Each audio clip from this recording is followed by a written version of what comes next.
نحمده ونستعينه ونستغفره ونؤمن به ونتوكل عليه ونعوذ بالله من شرور أنفسنا ومن سيئات أعمالنا من يهده الله فلا مضل له ومن يضلله فلا هادي له ونشهد أن لا إله إلا الله وحده لا شريك له ونشهد أن سيدنا ومولانا محمدا عبده ورسوله الذي أرسل إلى الناس كافة بالحق بشيرا ونذيرا وداعيا إلى الله بإذنه وسراجا منيرا أما بعد فأعوذ بالله من الشيطان الرجيم بسم الله الرحمن الرحيم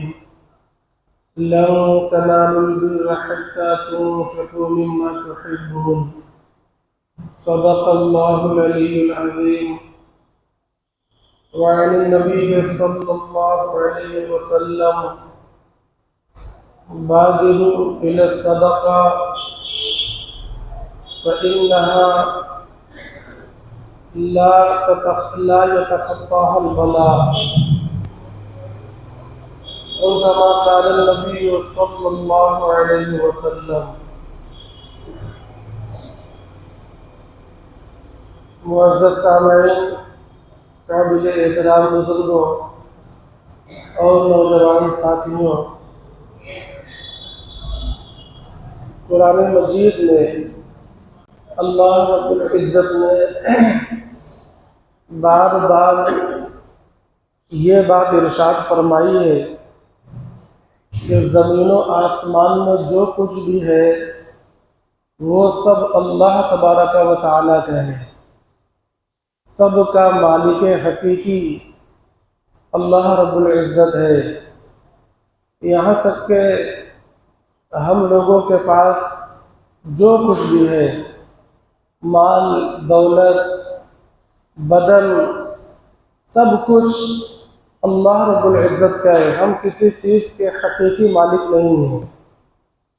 اللہ نے جیسے ہمیں اپنے بدن میں تصرف کرنے کا حق دیا ہے، اسی طریقے سے اپنے مال کے اندر کچھ تصرف کرنے کا حق عطا فرمایا ہے، اور جیسے ہمارا بدن ہمارے لیے امانت ہے، ایسے ہی ہمارا مال ہمارے لیے امانت ہے۔ جیسے اپنے بدن کے ساتھ ہم خیانت نہیں کر سکتے، ویسے ہی اپنے مال کے ساتھ بھی ہم خیانت نہیں کر سکتے، یہ حرام ہے۔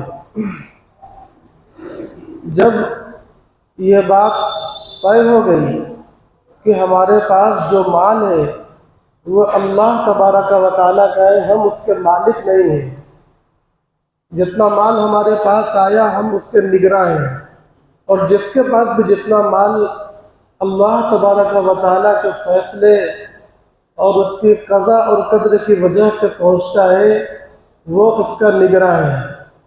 جب یہ بات طے ہو گئی، اب یہ بات سمجھنا دشوار نہیں ہے کہ اپنے مال میں مالک جو چاہے حکم کر دے، اس کو پورا اختیار ہے، کسی کو بھی اس پر اعتراض کرنے کا حق نہیں ہے۔ لہذا اللہ تبارک و تعالیٰ کو مالوں پر اسی طرح کا حق حاصل ہے، وہ جو چاہے حکم دے دے، ہم بندوں کو اس کا پورا کرنا ضروری ہوگا۔ مگر اللہ رب العزت نے ہم لوگوں کے ساتھ نہایت تخفیف کا معاملہ فرمایا ہے، نہایت احسان اور فضل کا معاملہ کیا ہے۔ اگر اللہ چاہتے تو یہ حکم بھی نازل فرماتے کہ ہر سال تم اپنا پورا مال خرچ کر دو، یہ حکم بھی دیتے تو وہ عدل کے مطابق تھا، اس میں کوئی ناانصافی نہیں تھی، اور انسانوں کو چون و چرا کرنے کا کوئی موقع نہیں تھا۔ مگر اللہ رب العزت نے 100 روپے میں صرف 2.5 روپیہ خرچ کرنے کا حکم فرمایا ہے۔ یہ اللہ کا بہت بڑا احسان ہے، اس کا فضل ہے۔ باقی 97.5 روپیہ اب ہم جس طرح چاہیں اپنے اوپر خرچ کر سکتے ہیں، اور جس طرح کا مفہوم یہ نہیں ہے کہ حلال حرام جہاں چاہیں خرچ کر دیں، اس کا یہ مفہوم نہیں ہے، بلکہ ہر حال میں ہم پابند ہیں کہ اپنے روپیوں کو حلال اور واجب جگہ پر ہی خرچ کریں۔ اس کی الگ تفصیل ہے۔ سردست یہ بات سمجھنے کی ہے کہ ہمارے مال کا مالک اللہ ہے۔ میں نے 4 پارے کی پہلی آیت کا ٹکڑا خطبے میں پڑھا ہے، لن تنالوا البر حتى تنفقوا مما تحبون۔ اس کا ترجمہ یہ ہے کہ تم ہرگز نیکی حاصل نہیں کر سکتے یہاں تک کہ تم خرچ کرو وہ چیز جو تم کو سب سے زیادہ محبوب ہو۔ ہر آدمی کو الگ الگ چیزیں محبوب ہیں۔ عورتیں، ان کو زیورات بہت محبوب ہیں، ان کو زمینوں سے زیادہ زیورات پسند ہیں۔ مرد حضرات، ان کو زمینیں بہت محبوب ہیں، وہ چاہتے ہیں کہ ہمارے پاس اچھی زمینیں ہوں، اچھے باغات ہوں، اچھے مکانات ہوں۔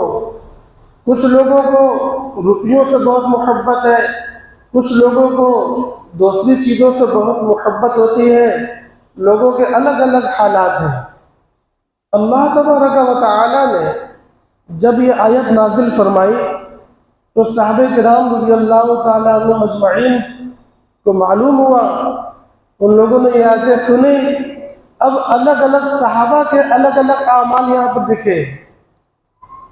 ایک صحابی تھے، وہ رسول اللہ صلی اللہ علیہ وسلم کے پاس تشریف لے گئے اور کہنے لگے، یا رسول اللہ، یہ آیت نازل ہوئی ہے، ہم نے سنا ہے، اب میرے پاس ایک باغ ہے اور وہ باغ مجھے اپنے مال میں سب سے زیادہ پسند ہے، لہذا میں اللہ کے راستے میں اس کو خرچ کرتا ہوں۔ اب آپ کے حوالے ہیں، آپ جو چاہیں خرچ کر دیں۔ ایک صحابی ہے، کتابوں میں آتا ہے کہ ان کو غالباً چینی بہت پسند تھی۔ اس وقت چینی کی کیا شکل تھی، میٹھا کی، مجھے زیادہ معلوم نہیں ہے، مگر ان کو چینی جیسی جو بھی چیز تھی وہ بہت پسند تھی۔ جب یہ آیت نازل ہوئی تو وہ اکثر کیا کرتے تھے، جا کر اس کا گٹھل خرید لیتے تھے، اس کی بوریاں خرید لیتے تھے اور لا کر وہ صدقہ کرتے تھے۔ لوگوں نے پوچھا، حضرت آپ پیسہ بھی صدقہ کر سکتے ہیں اور چیزیں بھی صدقہ کر سکتے ہیں، یہ کیا طریقہ ہے کہ آپ دکان میں جاتے ہیں اور وہاں سے یہ میٹھے کا گٹھل اٹھا کر لاتے ہیں اور اس کو صدقہ کرتے ہیں؟ تو ان صحابی نے، حضرت معاذ بن جبل رضی اللہ تعالیٰ عنہ نے یہ جواب دیا، لن تنالوا البر حتى تنفقوا مما تحبون۔ جو تمہیں سب سے زیادہ پسند ہو وہ چیز جب تم اللہ کے راستے میں خرچ کر دو گے تو تمہیں نیکی حاصل ہوگی، اور مجھے سب سے زیادہ یہ چیز پسند ہے، اس لیے میں بار بار جا کر اس کو خریدتا ہوں اور لا کر اپنی سب سے زیادہ محبوب چیز کو اللہ کے راستے میں صدقہ کر دیتا ہوں۔ اور بھی صحابہ کی عمل ہے، کسی کو اونٹ پسند تھا، کسی کو دوسری چیزیں پسند تھیں، وہ ان کو اللہ کے راستے میں صدقہ کیا کرتے تھے۔ ہجرت سے پہلے جب تک نبی پاک صلی اللہ علیہ وسلم مکہ مکرمہ میں رہ کر فرائض نبوت کو انجام دیتے رہے، اس وقت تک جتنی بھی آیتیں نازل ہوئی انفاق فی سبیل اللہ کی، یہ لفظ یاد رکھیے، انفاق فی سبیل اللہ یہ مستقل اسلام کا ایک مسئلہ ہے اور نہایت فضیلت کا مسئلہ ہے۔ میں ابھی تھوڑی وضاحت کروں گا۔ انفاق فی سبیل اللہ کی جتنی آیتیں بھی اس وقت تک نازل ہوئی، اس سے مراد نفلی صدقات ہیں۔ 13 سال تو اللہ کے نبی مکے میں تھے، پھر ہجرت فرمائے، اور ہجرت کرنے کے دوسرے سال تقریباً 1.5 سال کے بعد، 2 سال کے قریب میں زکوٰۃ کا حکم نازل ہوا ہے۔ تو موٹا 14.5-15 سال تک انفاق فی سبیل اللہ کی جتنی بھی آیتیں نازل ہوئی ہیں ان سب سے مراد نفلی صدقات ہیں۔ صحابہ کرام رضی اللہ عنہم مجمعین کو حکم دیا جاتا تھا اور وہ اللہ کے راستے میں نفلی صدقات کیا کرتے تھے۔ پھر ہجرت کے بعد دوسرے سال میں رمضان کے روزے فرض ہوئے اور اسی سال میں زکوٰۃ بھی فرض ہوئی، تب زکوٰۃ کا نظام بنا۔ اس کے بعد جو آیت نازل ہوئی تو زکوٰۃ کے بارے میں آیت نازل ہوئی۔ زکوٰۃ کا معنی کیا ہے؟ زکوٰۃ کا معنی طہارت، پاکی، زکی یزکی تزکیتاً، پاک کرنا، طاہر کرنا۔ یہ زکوٰۃ کا نام پھر زکوٰۃ کیوں پڑا؟ زکوٰۃ کا نام زکوٰۃ کیوں پڑا؟ اس لیے زکوٰۃ کا نام زکوٰۃ پڑا کیونکہ زکوٰۃ کا مال نکالنا مال کو بھی اور مالک کو بھی دونوں کو پاک کر دیتا ہے۔ زکوٰۃ نکال دینا مال کو بھی پاک کر دیتا ہے اور مال کے مالک کو بھی پاک کر دیتا ہے۔ اس کے اندر پاک کرنے کی کیفیت ہے، اس کے اندر پاک کرنے کی تاثیر ہے۔ جیسے پانی یہ نجاست کو زائل کر دیتا ہے، چاہے وہ نجاست ظاہری ہو اور چاہے وہ نجاست باطنی ہو، دونوں کو پانی پاک کر دیتا ہے۔ اسی طریقے سے اپنے مال میں سے حساب لگا کر زکوٰۃ نکال کر وہ فقراء کو اس کا مالک کر دینے سے آدمی کا مال بھی پاک ہو جاتا ہے اور صاحب مال بھی پاک ہو جاتا ہے۔ اس لیے اس کا نام زکوٰۃ پڑا ہے۔ میں نے رمضان کا نام بھی پچھلے مرتبہ سمجھایا تھا کہ رمضان کو رمضان کیوں کہتے ہیں۔ رمضان کا معنی جلا دینا، چونکہ یہ مہینہ گناہوں کو جلا دیتا ہے، اس لیے اس کا نام رمضان پڑا ہے۔ اللہ تبارک و تعالیٰ نے جو نام بھی تجویز فرمائے ہیں اس نام کے اندر اس عمل کی پوری حقیقت کا لحاظ کیا گیا ہے۔ تو یہ ہے زکوٰۃ۔ زکوٰۃ اللہ تبارک و تعالیٰ نے سن 2 ہجری میں فرض فرما دی۔ اب تو بھاگنے کی کوئی گنجائش نہیں ہے، اب یہ دین کا قوام بن گیا۔ جیسے نماز کا قوام اللہ اکبر کہنا اور قیام کرنا اور رکوع کرنا اور سجدہ کرنا، جیسے یہ نماز کے ارکان ہیں، اسی طریقے سے زکوٰۃ اب یہ اسلام کا ارکان بن گیا۔ اللہ کے نبی صلی اللہ علیہ وسلم نے صاف لفظوں میں فرمایا بھی ہے، بنی الاسلام علی 5 شہادت اللہ الہ الا اللہ وان محمدا عبدہ ورسولہ واقام الصلاۃ وایتاء الزکاۃ۔ یہ اسلام کا اب پیلر ہے، اسلام کا رکن ہے۔ جس طریقے سے نماز کے بغیر ایمان ناقص ہے اور ایمان بالکل بے جان ہے، اسی طریقے سے صاحب زکوٰۃ پر زکوٰۃ کے بغیر ایمان ناقص ہے، اس کا ایمان بالکل مردہ ہے۔ اور فرضیت کے ادا نہ کرنے کی وجہ سے جیسے ترک نماز پر بے شمار وعیدیں ہیں، بے شمار، اسی طریقے سے اس جگہ بھی فرض کو ترک کرنے پر بے شمار وعیدیں ہیں۔ جس آدمی کو اللہ نے سرمایہ دار بنایا ہے، صاحب مال بنایا ہے، اگر وہ اپنے مال کو جمع تو رکھتا ہے مگر اس کی زکوٰۃ نہیں نکالتا تو کل قیامت کے دن گنجے سانپ کی شکل میں اس کا مال حاضر ہو جائے گا۔ ایک بہت بڑے گنجے سانپ کیوں کہا؟ حدیث شریف میں جب لفظ گنجا سانپ آیا تو ہر عالم تلاش کرنے لگتا ہے کہ یہ گنجا سانپ کیا ہوتا ہے۔ بھائی فطری بات ہے، سانپ اگر کہو کوئی بات نہیں ہے، گنجا سانپ، یہ گنجا کیوں کہہ دیا؟ تو تلاش کرنے پر یہ بات ملتی ہے کہ جو سانپ بہت زیادہ زہریلا ہوتا ہے تو اس کے زہر کی وجہ سے اس کے بال گر جاتے ہیں، شدت زہر کی وجہ سے اس کے خود اپنے کے بال گر جاتے ہیں، وہ اتنا زہریلا ہوگا۔ اس کی زہر کی شدت کو بیان کرنے کے لیے رسول اللہ صلی اللہ علیہ وسلم نے فرمایا گنجا سانپ میدان حشر میں اس کے سامنے آئے گا، وہ جو اس کا مال ہوگا، اور پھر اس کو لپٹے گا اور پھر اس کو ڈسے گا، اور اس دن آپ جانتے ہیں کوئی بچانے والا نہیں ہوگا۔ یوم یفر المرء من اخیہ وامہ وابیہ وصاحبتہ وبنیہ لکل امرئ منہم یومئذ شأن یغنیہ، کوئی کسی کے کام آنے والا نہیں ہے، ایک غلطی اور اس کا اتنا بھیانک انجام۔ مال بھی دو طرح کے ہیں، مال دو طرح کے ہیں، ایک وہ جس کے اندر روح نہیں ہے اور ایک وہ مال جس کے اندر روح ہے، جیسے جس کے پاس اونٹ ہے، گائے بھینس ہے، بکریاں ہیں، اس میں بھی زکوٰۃ ہے، سبزیوں میں بھی زکوٰۃ ہے، کھیت میں بھی زکوٰۃ ہے۔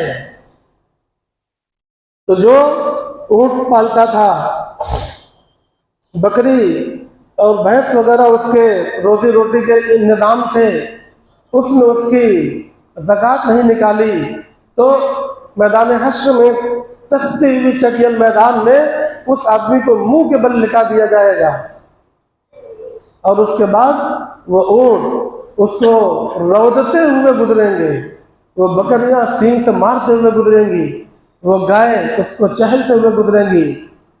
یہ وعیدیں یہ فرض کے ترک پر ہے، اور بھی وعیدیں ہیں، سب کی تفصیل مقصود نہیں ہے۔ مال کو پگھلا کر اس کا آگ کا گولا بنا کر انسان کو داغا جائے گا، اس کی پیشانیوں کو، اس کے پہلوؤں کو، اس کی پیٹھ کو، اور یہ کہا جائے گا ھذا ما کنزتم، یہ تمہارے خزانے ہیں، اب تم اس کا مزہ چکھو۔ تو جب اللہ تبارک و تعالیٰ نے یہ بتا دیا کہ مال اسی کا ہے، تو ہم لوگوں کو جو کچھ بھی اللہ کی جانب سے ملتا ہے ہم اس کے نگراں ہیں، ہم اس کے مالک حقیقی نہیں ہیں، ہم اس کے مالک مجازی ہیں، بس صرف ملکیت کی نسبت ہے، اضافت ہے، حقیقت نہیں ہے۔ تو اب اس میں مالک کی جو اصل منشا ہے اس کے مطابق تصرف کرنا یہ ہر اعتبار سے لازم ہوگا۔ اس لیے ہر آدمی اپنے مال کا حساب لگائے، مال کا حساب لگا کر دیکھے کہ وہ نصاب کا مالک ہے یا نہیں، بس اتنا پہلے دیکھے کہ نصاب کا مالک ہے یا نہیں۔ اگر وہ نصاب کا مالک ہے تو اب یہ غور کرے کہ اس پر زکوٰۃ بنی یا نہیں۔ دو باتیں ہیں، پہلے دونوں باتوں کا خلاصہ یہ دیکھیں کہ نصاب کا مالک ہے یا نہیں۔ جو لوگ پہلے سے صاحب نصاب ہیں تو ان کو تو دیکھنا نہیں، وہ پہلے سے صاحب نصاب ہیں، زکوٰۃ نکالتے چلے آئے ہیں۔ جو لوگ پہلے سے صاحب نصاب نہیں ہیں وہ ضرور دیکھیں۔ میں ہر سال یہ بتلاتا ہوں کہ اپنا ایک رجسٹر بنائیں، اپنی ایک ڈائری کاپی بنائیں، اور رمضان کے موقع پر یا شب برات کے موقع پر یا عید کی بیٹھکی میں زکوٰۃ ہمیشہ چاند کے مہینے سے نکالی جائے گی، اس لیے اس میں جنوری فروری کی بات نہیں ہوگی، اس میں چاند کے مہینے کی بات ہوگی۔ اور اس کو یاد رکھنے کا سب سے آسان طریقہ یہ ہے کہ آدمی یا تو شب برات کو طے کر لے، یا رمضان کو طے کر لے، یا عید کی بیٹھکی کو طے کر لے، تو کبھی بھولے گا نہیں۔ چلیے یہ بات تو ہو گئی۔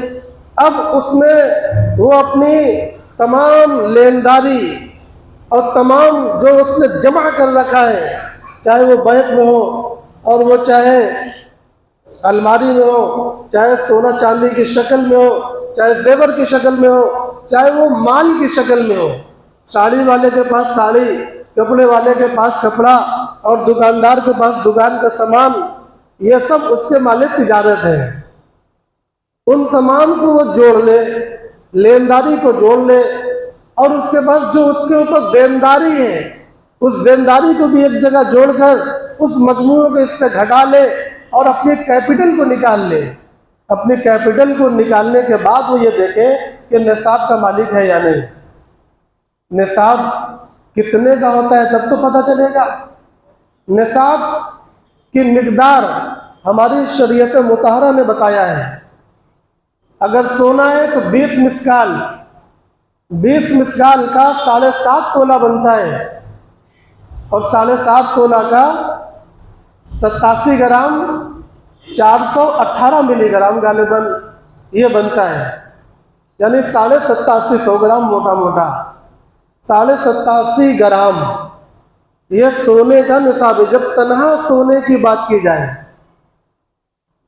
اور چاندی کا نصاب کیا ہے؟ 200 درہم نبی پاک صلی اللہ علیہ وسلم نے بتلایا ہے، اس کی مقدار تولے میں 52.5 تولہ، اور تولے سے مراد 10 گرام کا تولہ نہیں ہے، 12 گرام کا تولہ ہے۔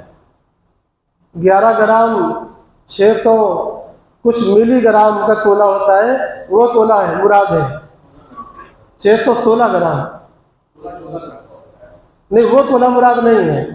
پہلے زمانے میں 2 طرح کے تولے تھے، ایک سونار کا تولہ اور ایک ریشم والوں کا تولہ۔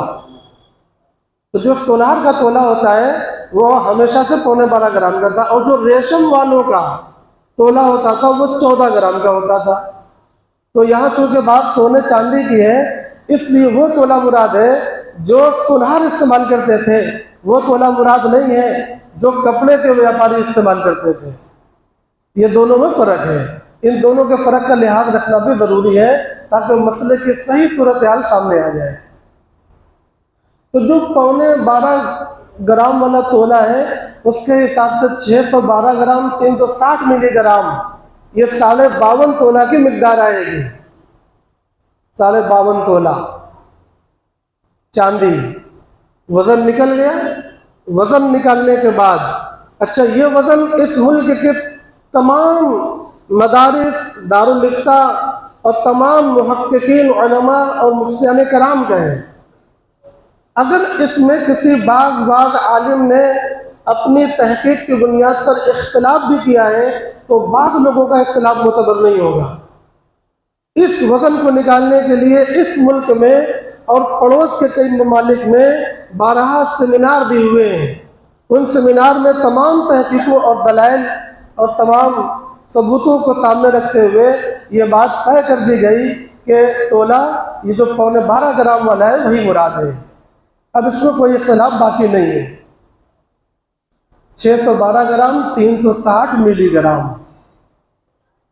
اب اس کی قیمت کتنی ہوئی یہ نکال لیا جائے۔ آج کل چاندی کا ریٹ بہت گھٹتا بڑھتا ہے، آج کل 285 روپے گرام چاندی ہے آج کل، پرسوں کیا ہوگی معلوم نہیں۔ تو یہ گرام یاد رکھا جائے، نوٹ کر لیا جائے، چاندی جتنے گرام ہو اس 1 گرام کے حساب سے ضرب دے دیا جائے تو نکل جائے گا۔ آج کل غالباً 2.25 لاکھ روپیہ شاید آئے نصاب کی مقدار، اس سے پہلے 50-60 ہزار آتی تھی، چونکہ اس وقت چاندی بہت سستی تھی پچھلے سال آج کے بنسبت۔ بہرحال ہم ریٹ نہیں بتلاتے، ریٹ نہیں بتایا جا سکتا، بس یہ ہے کہ 612.5 گرام موٹی موٹا یاد رکھا جائے اور اس کی قیمت نکال لی جائے۔ اب اس کے بعد یہ دیکھا جائے کہ اتنا کیا یہ مالک ہے یا نہیں۔ اگر وہ مالک ہے اتنے کا یا اس سے کچھ زائد کا، اب اس میں ایک اور بات دیکھی جائے گی کہ پچھلے سال بھی اتنے کا مالک تھا یا نہیں۔ اگر پچھلے سال بھی مالک تھا اور اس سال بھی مالک ہے تب تو اس کے اوپر زکوٰۃ بنے گی۔ اگر پہلی بار مالک ہوا ہے تو ابھی بھی اس کے اوپر زکوٰۃ نہیں بنتی ہے۔ یہ بات بھی بار بار سمجھائی جاتی ہے۔ حولان حول اس کو بولتے ہیں۔ زکوٰۃ کے مسئلے میں شریعت نے حولان حول کو شرط بنایا ہے، یعنی چھوٹ دی ہے کہ اگر تم نئے مالک ہوئے، اس سال تم نے حساب لگایا اور خوش ہو گئے کہ صاحب اس سال تم نصاب کے مالک ہو گئے، الحمدللہ اس سال نصاب کے مالک ہو گئے، اب کیا کرنا ہے زکوٰۃ دینا یا نہیں؟ ابھی زکوٰۃ واجب نہیں ہے۔ 1 سال تک آپ کو اور بھی چھوٹ مل گئی۔ اگلے سال جب حساب لگایا اور دیکھا الحمدللہ اب بھی ہم نصاب کے مالک ہیں، اب اگلے سال 2.5% زکوٰۃ واجب ہوگی۔ اب اس میں بہت سے جزیاتی مسئلے ہیں کہ ایک آدمی کے پاس صرف سونا ہے یا صرف چاندی ہے یا صرف پیسہ ہے، اس طریقے سے بہت سی جزیات نکلتی رہتی ہیں، یا تھوڑی سی چاندی ہے، تھوڑا سا سونا ہے اور تھوڑا سا پیسہ ہے، یا صرف تھوڑا سا سونا ہے اور پیسہ ہے۔ مختلف شکلیں ہیں، ان شکلوں کو بیان کرنے کا موقع نہیں ہے، لیکن یہ کہنا ضروری ہے کہ جس کے پاس جو بھی شکل ہے وہ اپنے علاقے کے مستند اور ماہر علماء سے مسئلہ دریافت کر کے اپنے فرض کو صحیح اور سیدھا رکھیں۔ فرض میں لاپرواہی کرنا یہ جائز نہیں ہے، اس میں لاپرواہی ناقابل معافی ہے، مواخذہ ہوگا، اس لیے اس میں بالکل ساودھان رہا جائے۔ جیسے آدمی ساودھان رہتا ہے اذان میں، ہر وقت دھیان رہتا ہے کہیں اذان ہونے والی تو نہیں، گھڑی دیکھتا رہتا ہے اذان کا ٹائم تو نہیں ہو رہا ہے۔ آدمی نماز کے لیے ساودھان رہتا ہے تاکہ نماز نہ چھوٹے۔ اسی طرح رمضان کے لیے ساودھان رہتا ہے کہ بھئی چاند کی کیا تاریخ ہے، چاند ہونے والا ہے، تیاریاں کرتا ہے۔ اسی طریقے سے زکوٰۃ کے لیے بھی بیدار رہیں، ساودھان رہیں، تاکہ اس کی کسی سال کی زکوٰۃ نہ چھوٹے۔ زکوٰۃ بالکل خوش دلی کے ساتھ نکالا جائے۔ ایک بات یہ بھی ہے کہ زکوٰۃ کو بوجھ نہ سمجھا جائے، زکوٰۃ کو بوجھ سمجھنا، زکوٰۃ کو بوجھ سمجھنا یہ قیامت کی نشانی ہے۔ ایک حدیث شریف میں جناب آقا محمد رسول اللہ صلی اللہ علیہ وسلم نے بتلایا کہ 15 چیزیں ایسی ہیں کہ جب اس امت میں وہ بیماری عام ہو جائے گی تو پھر یہ سمجھو کہ مصیبتوں پر مصیبتیں نازل ہوں گی اور بلاؤں پر بلائیں آ پڑیں گی۔ اس میں یہ گنوایا کہ زکوٰۃ کو بوجھ سمجھا جانے لگے گا، لہذا نبی پاک صلی اللہ علیہ وسلم نے بالکل وضاحت اور صراحت کے ساتھ یہ فرمایا ہے کہ زکوٰۃ اپنی پوری خوش دلی کے ساتھ نکالنا، یہ لفظ ارشاد فرمایا ہے طیبۃ بہا انفسکم، اپنی پوری خوش دلی کے ساتھ زکوٰۃ نکالنا، اس میں تنگ دلی جائز نہیں ہے، اس میں اس کو بوجھ سمجھنا یہ بالکل روا نہیں ہے۔ یہ تو اللہ تبارک و تعالیٰ کا فرض ہے اور اللہ کا احسان ہے کہ اس نے 2.5% مانگا ہے اور 97.5 کا پھر ہم کو مالک بنا چھوڑا ہے، تو یہ بڑی خوشی کے ساتھ جو ہے یہ ادا کرنے کی چیز ہے۔ میں نے ایک روایت بھی کتنے میں پڑھی، بادروا بالصدقہ، غالباً میں نے الى صدقہ پڑھا کہ صدقہ دینے میں جلدی کرو، صدقہ دینے میں جلدی کرو، فإن الصدقۃ لا يتخطاها البلاء یا لا تتخطاها البلاء، کیونکہ صدقہ وہ چیز ہے کہ بلائیں اس کو پار نہیں کر سکتے، بلائیں اس سے سبقت نہیں لے جا سکتے۔ ایک دوسری حدیث میں ہے کہ ان الصدقۃ لتدفع غضب الرب وتدفع میتۃ السوء، کہ یہ صدقہ یہ اللہ کے غضب کو ٹھنڈا کرتا ہے، یہ غضب اللہ کی صفت ہے، قہار اللہ کی صفت ہے، اللہ کی جو صفت ہے تو اللہ کی صفت ظاہر ہوگی، تو اس طرح اللہ کا غضب بھی ظاہر ہوتا ہے، وہ ہمیں پکڑ سکتا ہے۔ لیکن نبی پاک صلی اللہ علیہ وسلم نے ایک چیز بتلا دی کہ صدقہ اللہ نے ایسی چیز بنائی ہے جو اللہ کے غضب کو ٹھنڈا کرتا ہے اور بری موت سے بچاتا ہے۔ کیا معنی ہوا؟ معنی یہ ہوا جیسے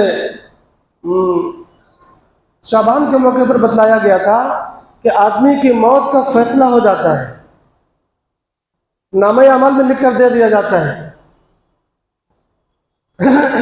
اسی طرح عالم مثال میں آدمی کی موت کا فیصلہ ہو جاتا ہے، یہ طے ہے کہ اب اس کو فلاں دن مر جانا ہے۔ اس کے بعد آدمی اپنے مال کا ڈھیر سارا صدقہ کرتا ہے، صدقہ کرنے سے اس کی موت کا وقت بھی ٹلتا ہے۔ یہ بات سننے میں شاید ذرا حیرت میں لگے، تعجب لگے، یہ تعجب والی بات بھی ہے، اگر اس پر تعجب ہو تو ہم کو کوئی حیرت نہیں ہے، لیکن یہ بات سچ ہے کہ صدقہ عمر کو بڑھا دیتا ہے اور صدقہ موت کو ٹال دیتا ہے۔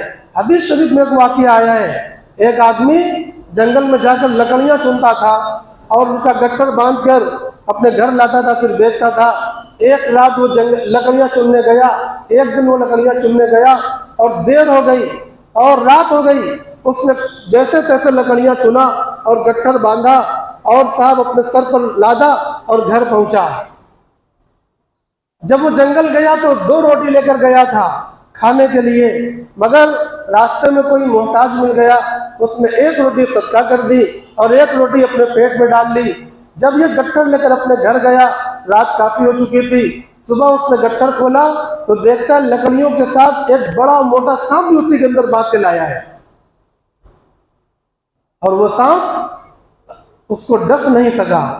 تو غالباً مجھے یاد آتا ہے، غالباً میں کہہ رہا ہوں، نبی پاک صلی اللہ علیہ وسلم نے فرمایا ھذا بے صدقتہ، یہ جو وہ موت سے بچ گیا یہ اس کے صدقہ کرنے کی وجہ سے ہے جو اس نے 1 روٹی صدقہ کیا تھا۔ ایک اور واقعہ ہے، ایک آدمی میدان میں تھا، اس نے آسمان سے ایک آواز سنی، آسمان بادل سے یہ آواز نکلی کہ تم جاؤ اور فلاں ابن فلاں کے کھیت میں جا کے برسو، اس کو پانی دو۔ اس نے آواز سنی، نظر اٹھائی، دیکھا بادل ہے، تو بادل کا ایک ٹکڑا الگ ہوا اور وہ بادل کا ٹکڑا چلا، یہ بندہ بھی اس کے پیچھے پیچھے چلا اور جا کر کیا دیکھتا ہے کہ ایک وادی ہے، پہاڑوں کے بیچ ایک وادی ہے، اس وادی میں جا کر وہ پانی برسا۔ اب پہاڑ کی وادی میں پانی سب ایک جگہ اکٹھا ہو کر نالا بن کر وہ آگے چلا، تو یہ آدمی پانی کے پیچھے پیچھے چلا، ساتھ ساتھ میں چلا، اور جا کر کیا دیکھتا ہے آگے، ایک آدمی فاوڑے سے اسی پانی کو اپنے کھیت میں لانے کی کوشش کر رہا ہے۔ اس آدمی نے جا کر اس کا نام پوچھا، اس نے اپنا وہی نام بتایا جو اس نے آسمان سے نام سنا تھا۔ وہ کھیت والا پوچھنے لگا صاحب آپ میرا نام کیوں پوچھ رہے ہیں؟ تو اس نے پورا واقعہ بتلایا اور پوچھا کہ تمہارا عمل کیا ہے؟ اس نے کہا میرا عمل یہ ہے کہ میرے کھیت میں جو پیدا ہوتا ہے میں اس کا 3 حصہ کرتا ہوں، ایک حصہ اپنے گھر کی روزی روٹی کے لیے رکھ لیتا ہوں اور ایک حصہ دوبارہ کھیت میں لگا دیتا ہوں اور ایک حصہ میں اللہ کے راستے میں صدقہ کر دیتا ہوں، یہ انفاق فی سبیل اللہ ہے۔ تو اس کا فائدہ یہ ملا کہ اللہ تبارک و تعالیٰ کے حکم سے اس کے نام سے بادل آ کر پانی برستا ہے۔ محترم بھائیوں اور دوستوں، آج بھی اللہ وہی ہے، آج بھی وہی قدرت ہے، آج بھی وہی قدرت ہے، بس اللہ والے بندے ہونے چاہیے، اللہ کے انعامات اسی طرح برستے ہیں۔ اور زکوٰۃ کا جو حکم اللہ نے دیا ہے اس کا ایک مقصد، اللہ اپنے انعام اور رحمت اور برکت کو اپنے بندوں پر برسا دینا چاہتا ہے، بشرطے کہ وہ اپنے مال کی زکوٰۃ نکالیں۔ اس لیے مال کی زکوٰۃ نکالنا ضروری ہے۔ اب بات ختم کی جاتی ہے آخر میں ایک مسئلہ بیان کر کے کہ زکوٰۃ دی کس کو جائے گی۔ صرف 3 لسٹیں ایسے جن کو زکوٰۃ نہیں دی جائے گی، باقی سب کو دی جائے گی۔ کون 3 لسٹیں؟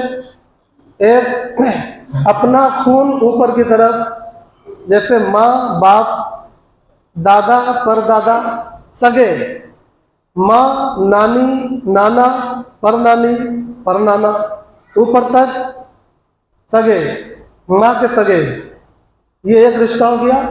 اپنا خون اوپر کی طرف، اپنا خون نیچے کی طرف، بیٹا اور بیٹے کی اولادیں یا بیٹی اور بیٹی کی اولادیں سگی، یہ 2 رشتہ ہو گیا۔ تیسرا رشتہ زوجیت، شوہر بیوی کو اور بیوی شوہر کو زکوٰۃ نہیں دے سکتے۔ اس کے علاوہ جتنا بھی آپ کے دماغ میں آئے گا آپ یہ سمجھ جائیے گا کہ زکوٰۃ دے سکتے ہیں، بشرطے کہ آپ کے چولہانی میں وہ شریک نہ ہو، آپ کے کچن میں وہ شریک نہ ہو، اس کی شرط ہے۔ مثلا سوتیلی ماں اس کو زکوٰۃ دے سکتے ہیں اگر ان کا کھانا پینا رہنا سہنا آپ کے ساتھ نہیں ہے تب۔